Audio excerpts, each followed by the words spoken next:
Those time po, sir, tinatanong ko ng sarili ko ba na bobo ba ako? Medyo na-disappoint ka rin sa self. Was there ever a time or wala naman? 1,000 times, sir. Unti-unti na nape-pressure, parang yung kabatch yung engineer na. Tapos ako nandito pa. So, nung una, okay pa kasi feeling ko, sige, first batch pa lang naman. So, masaya ako for them. Like, sir, wala akong nafe-feel na dapat ako karon. Wala akong ganun. Like, I'm very genuinely happy for them. Masaya ako nakasama ko sila sa journey ko. Tsaka masaya ako na nag-engineer na sila, natupad yung pangarap nila. Pero, at the same time, tinatanong ko sa sarili ko, ano ba maunang buhay? So, nung nag-March siya na, kukunin na yung diploma. Anong pakiramdam? At that time, sir, ewan ko parang, alam mo parang sa K-drama or sa anime or sa parang mga movie na nagsuslow mo yung mundo. Sir, mahaba ba yung... Kasi sir, sa pinakalikod... Nag-emotional ka din? Oo, sir, pinakontrol ko siya. May mga video-video na picture-picture yung mga student dun. It's okay lang na magpahinga. Yeah. Prioritize your peace, prioritize your mental health. Yan, pag hindi kaya, magpahinga.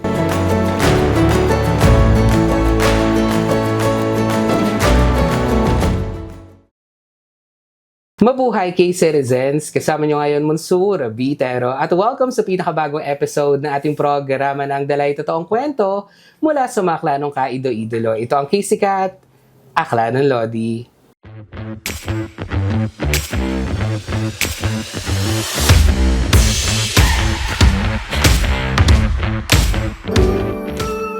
Ang ating Lodi guest this episode ay patunay na God's delay is not God's denial.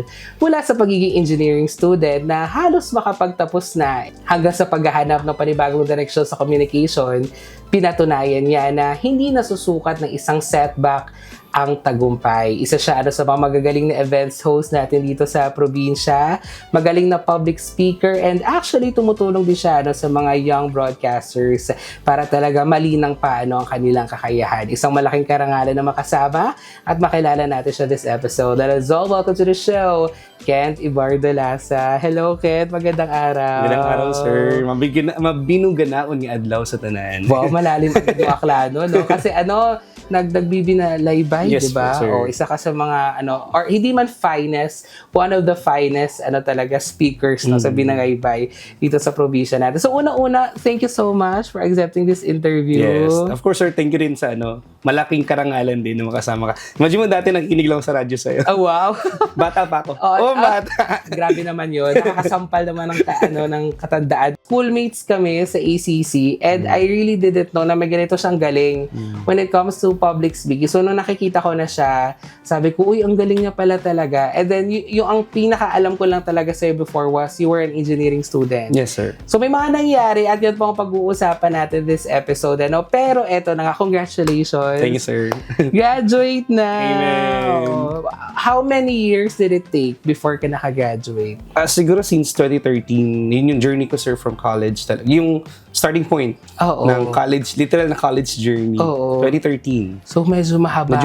Journey, maraming liko-liko. Daming nangyari. And yun talaga yung gusto kong pag-usapan natin because may mga estudyanteng nanonood sa atin na hindi talaga may iwasan na they question themselves. So, medyo unsure pa talaga sa tatahakin nila landa. So, umpisahan natin ito sa pagiging engineering student mo. No? Doon ka talaga nag-start. Actually, before po, sir, pumasok sa private na institution, yun nga po. Nag-apply po muna ako sa Manila, sa isang universidad. Doon talaga sa Manila. Yes, okay. po, sir. What sa was Santa the Mesa, course?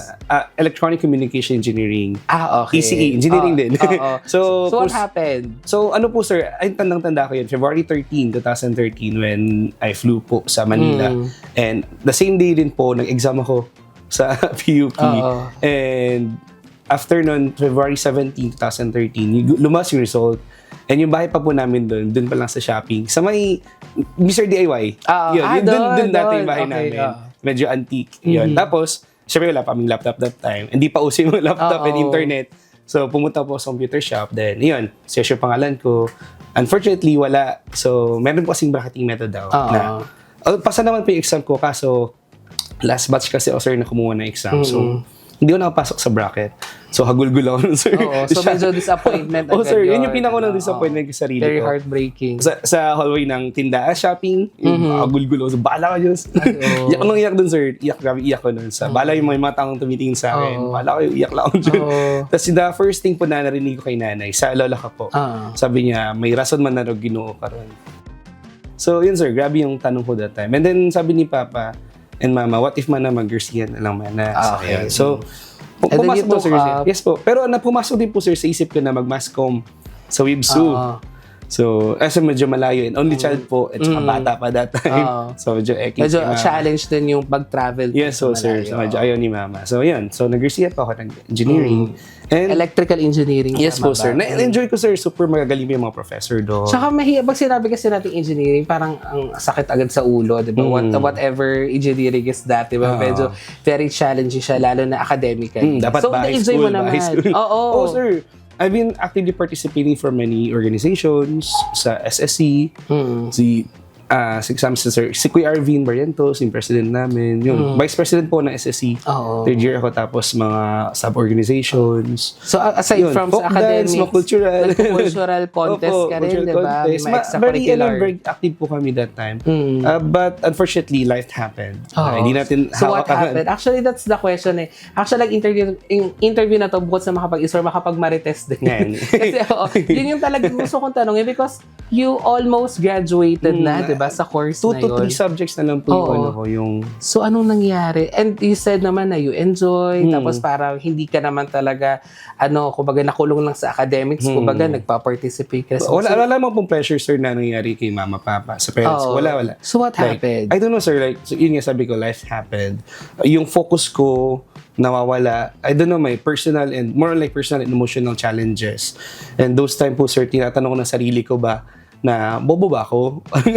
Dumating ka sa punto na yun na medyo ina-underestimate mo na yung sarili mo. Oh, Yung sir, question your worth. Yes, sir. Yun yung sabihin ko. Like, Oo. I really question my worth na. Saan ang galing? Bobo ako, Saan ang galing yung ganyang Di ko, sir, like, out of nowhere lang, like, in a snap, parang, hindi, but alam ko to, memorize ko lahat ng bag. Actually, sir, sa kwarto ko na yan, sabi nga ni ate, kring-kring, yung kwarto kasi na, sir, punuin ng mga, equations, Oo. mga papel, nakasulat yan, tapos nakapost. Kaya kapag gising ko, memorize ko yan. Oo. Memorize ko Kasi lahat. nakikita mo na agad. Aba ni Manang that time, sir, basi mo na mag-umangon ka. Kasi sineryoso mo rin. Oh, sir, like, sineryoso kasi akala ko magaling na ako. Oo. Ayun ba? Like, I've been humbled that time, sir, na hindi naman pala lahat ng bagay. Alam What humbled you? Para sa may grades ba? May subject ba na parang doon ka na-challenge? Meron po, sir, na isa, yung parang, kumbaga parang pre-board ba namin, sir? Okay. Ayun, so parang, ayun, tinatanong ko sa sarili ko, ba't hindi ko masagot? So yun ba yung parang nag-trigger sa'yo? Sir. Tsaka, yun na rin, parang emotional and personal challenges na naman. Okay. Tapos, yun nga, sir, parang una na nag-give up yung puso ko kaysa sa utak. And definitely, hindi siya an easy journey na parang gumising ka, na-disappoint ka, gusto mo na mag-quit. Feeling ko, it's a process din. Yes, sir, oo. Oh, so, Actually, tinig ko po, sir, yung kurso na yun 2 to 3 times din po. May summer po kasi, tapos may mga semester na pwede din matake. So, tinitake ko siya kasama yung mga kabatchmate, yung mga barkada po. Pero along the way po, sir, parang nape-pressure na. Like, yun na, unti-unti na nape-pressure, parang yung kabatch yung engineer na. Tapos ako nandito pa. So, nung una, okay pa kasi, feeling ko, sige, first batch pa lang naman. So, masaya ako for them. Like, sir, wala akong nafe-feel na, dapat ako karon. Wala akong ganun. Like, I'm very genuinely happy for them. Masaya ako nakasama ko sila sa journey ko. Tsaka masaya ako na nag-engineer na sila, natupad yung pangarap nila. Pero, at the same time, tinatanong ko sa sarili ko, ano ba maunang buhay? mga gano'ng katagal ka nag-start? 2017, 18, mga 4 years po muna uminto. Naghanap mo muna ng extra work. Nag-work ka muna. Pwede ba malaman ko ano yung naging work mo that time? Sa isa pong sa NGO. yan. Doon ka medyo Doon nagbukas ng focus oras. muna. Oo. Doon ko muna inipon muna yung sarili ko. And while doing it, diba, I mean, syempre, people were expecting, especially the relatives, the people close to you, na graduate na tong si Kenta, diba? Parang, kapag may mga pagkakataon na, syempre may mga family gatherings or may mga nakakasalubong ka, uy, graduate ka na, or ano na work mo ngayon, paano mo na-handle yung mga ganong pressure tsaka mga ganong question? Actually, sir, one time, yung tita ko from itong side, sabi niya sa akin, manawa man nag-aboard man na si Kent man ang harapan. Yung pabalang ko na lang na Gino. Gaboard man ko na konti sa banga.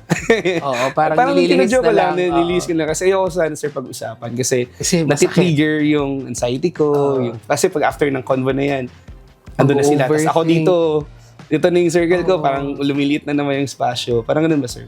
Pag mga ganyan, paano mo hina-handle? I don't know, sir. Like, talagang masakit din. Masakit, sir. Pero meron po kasi yung tinatawag na self-affirmation. Yung self-affirmation, parang, for example, naliligo ako. Okay lang yan, Kent. Ang galing-galing mo. Madya din mo, sir. Madya, gina-affirm mo yung sarili na magaling ka sa lahat ng bagay. You appreciate yourself. You appreciate yourself. Okay lang yan. Magaling ka naman. Yun di ba yung sa 3 Idiots? Yung all is well. Parang parang self-affirmation siya na okay lang yan, sige, bawi next time. Parang ba? Pero kausap ko ng sarili ko.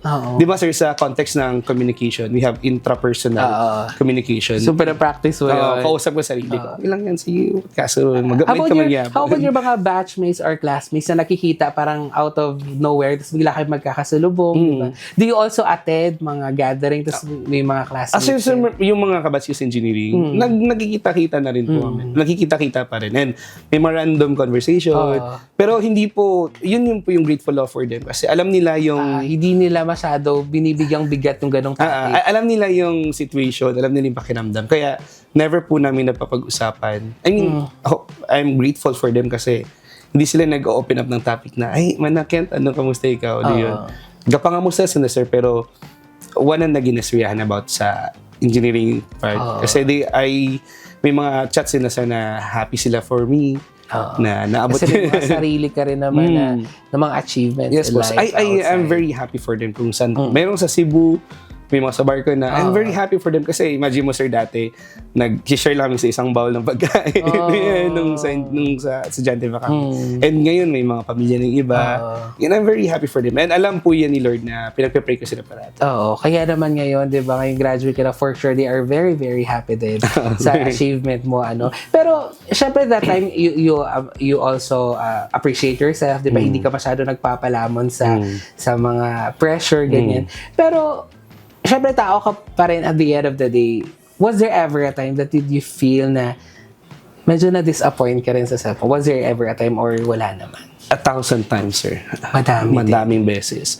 Actually, sir, sabi ko nga, the greatest lesson na na-learn ko, sir, is the things that wasn't meant for us will disappoint us 1,000 times. And then, soon, we'll realize why. Yun. Kasi uli, sir, yung mga tanong natin na, what if makara, what if makato. So, pagtapos na, ngani, no? Okay, gali, kaya pala, ganun. So, those what ifs turns into, kaya pala. And then you work, diba? And then, eventually, nag-enroll ka ulit. Yes, sir. Communication. Yes, sa tulong po ni Ma'am Jenny Gonzalez, sa Garcia, Ma'am Jenny. Pero yung pag-hosting, yung pagpa-public speaking, kasi it's really your talent, no? Did you always have that before or later on mo lang na-discover na, ay, magaling pala ako dito? Actually, sir, nung second year college ako, kilala mo si Ma'am Ninya Iray. Basta si Ma'am Ninya Iray. Attorney na siya ngayon. Si Ma'am Ninya Iray. Oo, kasi nakadebate kayo sa Bombo before. Sa kabilang team sila. Sa Garcia. Bali, second year po that time ako. Tapos si Ate Ninya, third year BSBA. Ayan, sabi ni Ma'am Hing sa amin, kami raw mag-host ng program ng Feb-Ibig pa ng ganun mo, sir. Siyempre sa EBL, libo-libong tao, estudyante, may mga faculty sa gitna. First time ganun, sir. Papel na ako, kupon. Full na kupon. Script yan, sir, word by word binabasa ko. Okay, ladies and gentlemen. Kitang-kita, sir, yung papel, nginig na nginig. Yung mga barkada ko nagtatawanan sa gilid. Sabi ko, shucks ako, dapat next time, babawi ako, dapat gagalingan ko. So, sa second time na, sir, nag-asa kay Ma'am Hing na, Ma'am, baka pwede ako kauman ka, host. Kasi, yung prepare ko na, sir. Yun, parang so, redemption. Oo, dapat babawi ako. Di pwede graduate ako na may kahihiyan ang nag-graduate. So, yun, sir. So, yung prepare ko, amat-amat, sir, like half ng kupon. Yun, half ng kupon, tapos konti lang yung notes. Tapos, minimemorize ko sa bahay. Like, a few days before, sir, minimemorize ko lahat ng line. Para hindi sa lahat ng oras, nagbabasa na ako. So, yun na. Yun, sir, the rest is history. So, hanggang sa naging estudyante ka ulit, may fears ka ba? Nung baka mamaya, di ba, syempre mas ahead ka sa kanila, baka mamaya hindi ka makasabay, or baka mamaya ma-misinterpret ka nila, ganyan.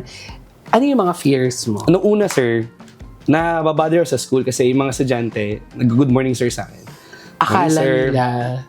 Oh, sir. Teacher kasi. Oh. Sige, good. Hindi po estudyante. Ganyan. Ay, hindi po teacher. Estudyante pa ako. Tapos like, hanggang sir, 4th year na ako, may nag-good morning sir. Good afternoon. Sige, bala na kayo dyan. So, sir. Pero yung fear naman sir is parang, sa BE Composite, sir, sa batch namin, I'm very grateful for them kasi hindi po ako nakaramdam ng takot or pangamba na baka parang out of place ako. Kasi hindi ko po talaga na-feel sa kanila. Makukulit lang talaga sila tsaka may ingay. Pero they are very talented po, sir, sa kanya-kanyang forte. Alam mo, in spite of her happy countenance naman and very, inspiring na story, no? Meron ako nabasa doon sa post mo recently na there was a time that you almost, of course, medyo trigger warning na, no? That you almost took your own life. Actually, sir, I naisip ko yun 2 times. Talaga? Pero hindi naman like sunod-sunod. Oo, pero like unang bagsak, pangalawang bagsak ko na yun. Tapos pangatlo na bagsak, yun. So, inisip ko na nahihiya na ako sa mga tao. Yun. Tsaka ako na may isa minsan sa bahay, sa Kalibo, sir. Sila ate sa naman. So, naisip ko baka ako, ayun pumapasok lang. Parang self-pressure lang ba ito? Ikaw lang mismo? Ako lang nape-pressure really kasi. At syempre, yun nga, like, siguro yung mga family din, part na family na. Nape-pressure din ako sa kanila. Masyadong mataas yung expectations. Although wala naman sigurong pressure na dapat ganito. Pero parang alam mo lang na they have this certain expectation. Only child, knowing na only child. Oo, grabe. Ang daming pressure. Kaya shout out sa mga only child. Napakadami mong ginagawa. No? Kasi bukod sa nag-aaral ka, you're also a working student. Yes diba? po, sir. Ano ang iyong parang part-time job? Nung first year po, sir, nagtuturo po actually hanggang 3rd year, turo ng sayaw. Folk dance sa mga schools, dagdag ng Napaka-talented mo rin, no? Nagsasayaw ka pa. God's grace. Thank you, Lord. Ayun po, sir. Napapagsabay mo sa pag-aaral. Dagda-dance, ano pa yung iba mo? Tapos, before, sir, nag-work ko sa online na company. Private company siya sa ibang bansa. Ang duty ko po that time is 4 a.m. to 6 a.m. Tapos pasok ako niya ng 8 a.m. sa school. Tapos pag-uwi ko, sir. Sabog-sabog. Sabog-sabog na ano.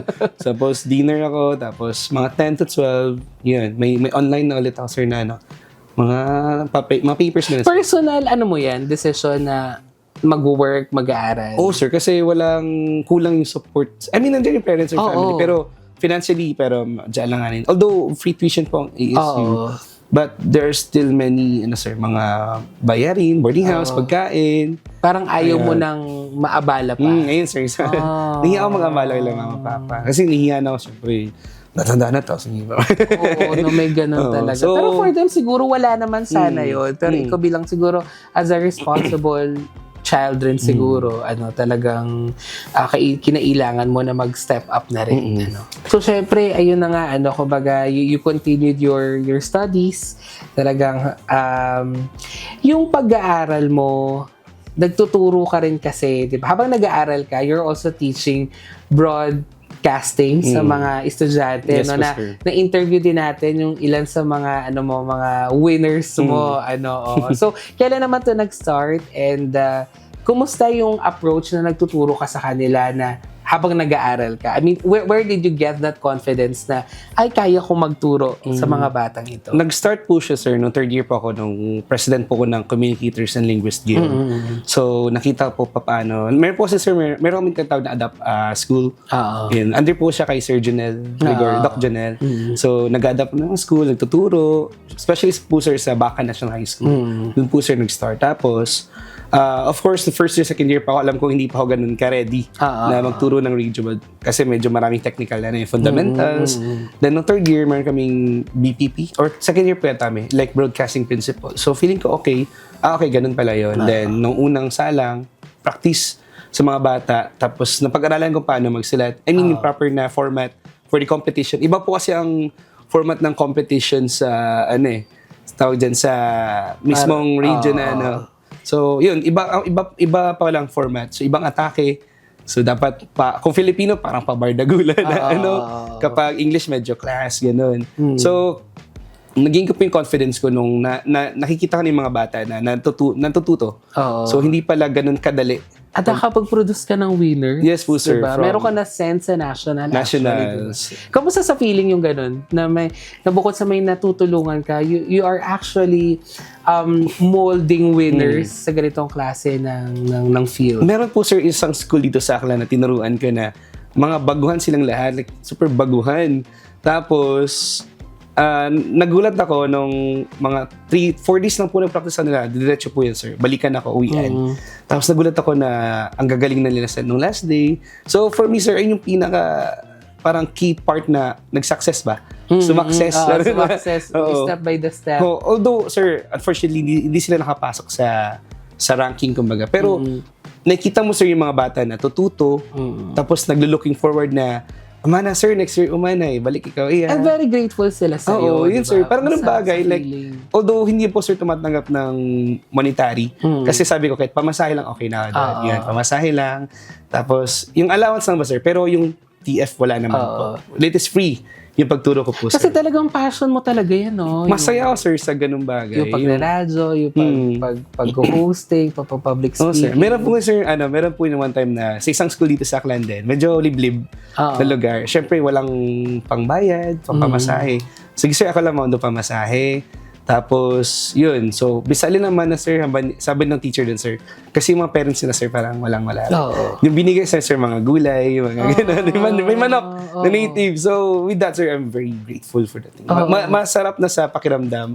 Ako na, sir, ng personal diary na hindi tinatago ko yun, sir. Doon sinusulat lahat ng panaginip ko. Kung may matanda na ako, sulat ko. Tapos, meron doon, sir, one time na nakita ko na maraming tao tapos nakatayo sa gitna. So akala ko, that time, siguro mag-out company, magiging CEO company. So dapat yun akala ko that time, sir, bata pa ako. Medyo, siguro mo kasi maging CEO company. So I realized, sir, na hindi pala yun. So ang tinitingnan ko pala that time is yung mga bata. Yung mga minumul na. So, of course, sa tulong din po ng mga professor namin sa ESU, hindi man ako maging makara kung bumandal kanda. Ay, nag-host ka rin ng mga events. Actually, yung mga malalakihang banda, artists. Ben and diba? Ben. Santis Lola. Wow, diba? Ang bog. Ano yung pinaka-favorite mo na hinost mo?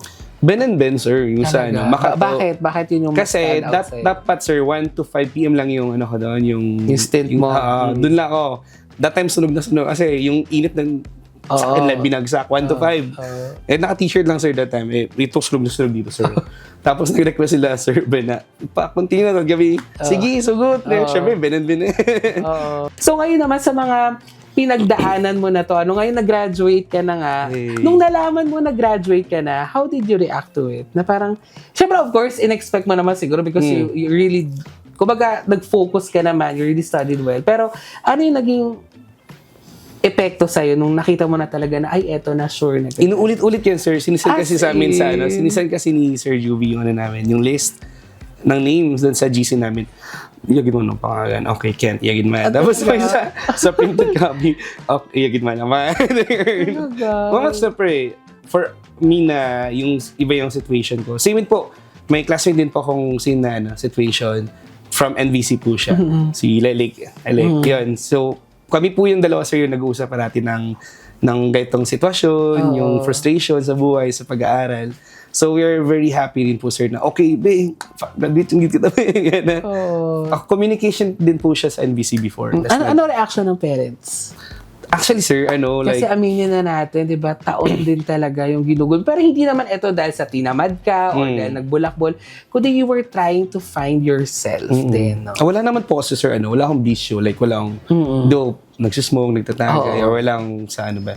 So, yun nga, ulit-ulit sinasabi, life happened. Hindi natin talaga hindi natin makakontrol yung buhay natin. I mean, nakakontrol, but yung path na natin is mahirap minsan. So, yung reaction po talaga that time nila, mama and papa, is very happy sila. Ayun, like, yun. So, yun nga, sana, sir, na pasok sana sa Latin. Yun. Diba, yung sa awards. Actually, noong April 25, birthday po ni mama. April 25, ayun. Tapos, sabi ko kay mama, mama ko na isip ko that time, harap mo ng surprise. Yung, sana mag-cum laude. But unfortunately, sir, is wala. Okay, sorry because kita, of the previous, tama ba? Meron po kasing sa rule ng university na kapag may 2.75 ka ni previous school is automatic affected yun. So, nung nag-March na, kukunin na yung diploma. Anong pakiramdam? At that time, sir, ewan ko parang, alam mo parang sa K-drama or sa anime or sa parang mga movie na nagsuslow mo yung mundo. Sir, mahaba yung... Kasi sir, sa pinakalikod... Naging-emotional ka din? Oo, sir. Pinakontrol ko siya. May mga video-video na picture-picture yung mga student dun. Dapat talaga. Demure. Syempre, sa pinakadulo pa kami ng upuan, sa EBL, pinakadulo kami sa BCom. So, medyo mahaba-haba yung lalakarin. Boy, mamumubak. Tapos, nagaslow mo na. Madya gahipos do pa kalibo. Tapos, impakyat na kami.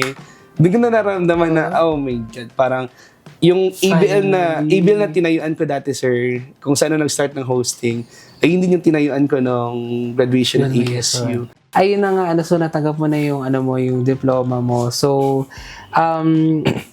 looking back, ano yung malaking lesson mo in life and at the same time, yung message mo din sa mga kagaya mo, na mga estudyante na medyo naguguluhan pa or gustong mag-shift, no? Kasi parang meron tayong bad interpretation pag nag-shift yung parang, ay, siguro bulakbol to, siguro tama to. May connotation. Oo, may ganun talaga na yung mga tao. So, ano yung gusto mong sabihin sa kanila? Hindi siya siguro, pero dapat na it's okay lang na magpahinga. Yeah. Prioritize your peace, prioritize your mental health. Yan, pag hindi kaya magpahinga. Yun yung pinaka-importante, sir. Kahit napakahaba pa ng quotation na sasabihin ko, pero yung pinaka-importante lang dun is know how to rest, know how to be still for a while. Yun, matuto magpahinga. Tsaka okay lang yan. It is normal, sir. Hindi yan pagiging talunan. Yan. Diba, sir? Resting is for all the people naman, diba? Even God Himself, nagpahinga rin nung ika-pitong araw. So, sino ba naman tayo na tao rin na napapagod lang? Tapos pagpapahinga naman, hindi naman siya ibig sabihin pagkatalo na. Diba? Ang ganda. And maging rin appreciative sa sarili kasi yun yung feeling ko, pinaka-take away ko from you na diba, in spite of a lot of external voices na nagsasabi na bakit ganito, ganyan. Ikaw, you made sure na may boses sa loob mo na you still appreciate. Yeah, self-affirmation. Yun. Kausapin, sarili. Hindi nga, diba, sir, kahit sa harap ng salamin, grabe, pugi-pugi. Self-affirmation. Kailangan talaga siya. And then, yung isa din siguro sa nabasa ko is yung lola mo. Pero yun nga, unfortunately, hindi na natin siya kasama. Hindi mo na siya nakasama nung graduate ka. Ano yung naging role niya sa life mo na talagang siguro nagpa-inspire din sa'yo? Yun nga, sir. Siya yung pinaka-una nagsabi. Ano pangalan ni Lola? Lola Miling Garcia. Amelita Garcia. Na noong 2024 po siya nagtaliwan. Actually, sir, during that time, nung nagtaliwan si nanay, I was working with our film sa major subject namin. That was 7 a.m. in the morning. Pero wala akong tulog dun, sir. Like, straight na lang nag-edit ako. At 12 noon that time, deadline na. So, pag hindi ko yung napasa, patay kami. Patay yung grupo namin kasi baka masingko kami, INC. So, we need to sacrifice the time. Sabi ko that time kay nanay sa call. Nang gabi pa, sir, na, wata mga kunay ha, kasi madto pa man ako na mo. Mabulik pa man ako na bantay. Tapos sabi na, sir, makalimot. Tapos so 7 a.m. that time, sir, idlip mo na ng kaunti kasi medyo editing na lang, subtitle na lang. Pagkagising ko, dami ng tawag ni mama. Dami ng tawag, sir. Tapos sinay na katawag ni mama, sabi na wala na raw si nanay. So, that time, sir, umiyak na lang ako habang nag-edit. Tuloy pa din, sir. Pag uwi ko, sir, ng daha, ayun, nakita na si nanay. And hindi ko umiyak kasi alam ko na masaya siya para sa akin. And lalo na ngayon, 'di ba, na graduate na ang kanyang apo, yes, 'di ba? And for sure nakita niya rin lahat ng mga pinagdaanan mo and look where you are now, 'di ba? Nasagot ko na, sir, yung tanong niya. Ano yung tanong? Di ba nung una po, 2013, may plano man na Rugino okay. Ay, okay. Yun, so, nasagot na, okay na. Nag-gets ko na ako. Lalo na ngayon, di ba, kasi may magandang balita. Kasi meron na nag-iintay na trabaho sa'yo. Yes, sir. With God's grace. And ang nakakatuwa dito, parang it's a combination of your previous na course at yung pinagtapusan mo talaga. Ano ba yung, pwede mo naman ano yung Di ba sir, nung trabaho? first ko na dapat na program ko kunin is Electronic Communication Engineering. Oo. So yun nga, parang i-ano namin to is sum up. Yun, tapos nung ECE sir sa Manila, then na-redirect ako sa electrical, then dito na po sa communication, then with God's grace sir, ay being contact ko from Saudi na kunin ako as communication officer, then pero nature sir ng work is about electronics, electrical. So parang umikot lang. Sarah G. Yeah, totoo. At doon mo talaga masasagot yung sinabi ng lola mo na may plano with Aragino. And this is actually his plan. Mas, kumbaga yung plan niya pala is better than you thought, always, diba? sir.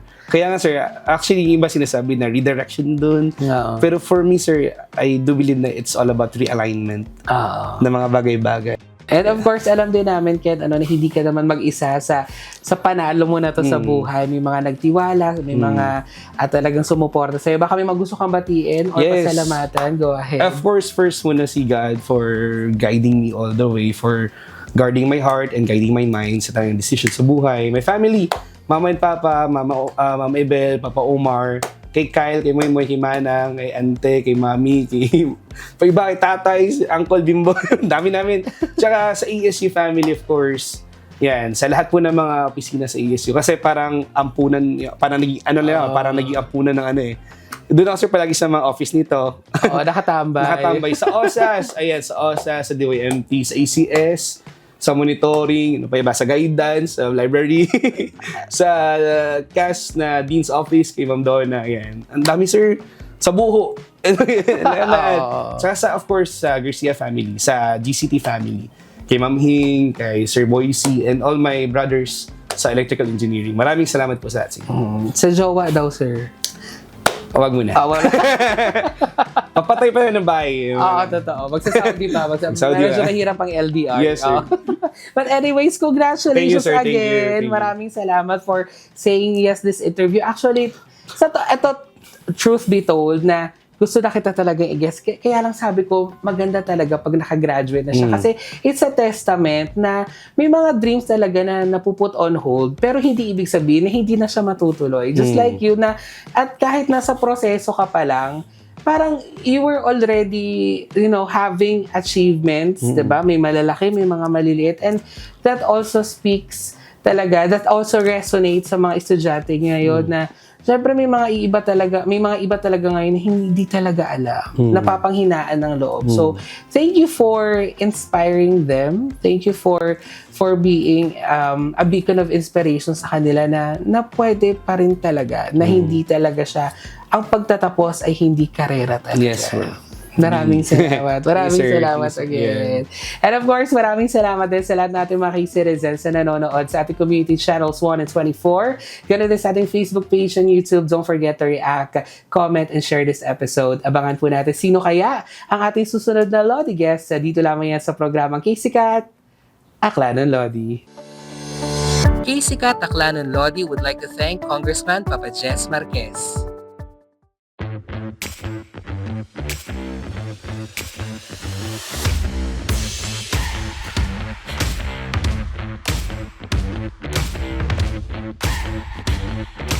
you.